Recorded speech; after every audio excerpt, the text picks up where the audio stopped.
আজকে আমরা হলদিবাড়ি গার্লস স্কুলের সামনে ছাত্রছাত্রী এবং অভিভাবকদের কাছ থেকে সই সংগ্রহ করছি। আমাদের সই সংগ্রহের মূল দাবি হলো যে 500 টাকা ছাত্রছাত্রীদের কাছে নেওয়ার নির্দেশ দেওয়া হয়েছে সেটা যাতে নেওয়া না হয় এবং যাদের কাছে ইতিমধ্যে টাকা নেওয়া হয়ে গেছে তাদের টাকাটা যাতে ফেরত দেওয়া হয়।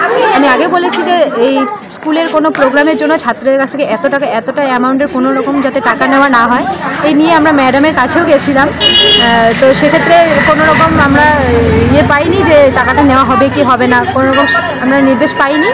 তো আজকে আমরা সই সংগ্রহ করছি। বিপুল পরিমাণে ছাত্রছাত্রী এখানে সাড়া দিচ্ছে, তারা সই দিচ্ছে যে তারা এই টাকা দিতে পারবে না এবং তারা জানেও না যে তাদের কাছ থেকে টাকা নেওয়া হবে এবং তাদের অভিভাবকরাও জানে না যে তাদের কবে তাদের মিটিং হয়েছে এবং কোন মিটিংয়ে ঠিক করা হয়েছে 500 টাকা নেওয়ার কথা।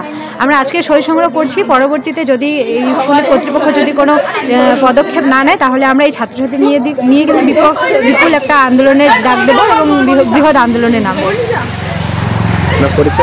আমি Mukta Roy, Haldibari block committee, AIDSO block কমিটির একজন সদস্য।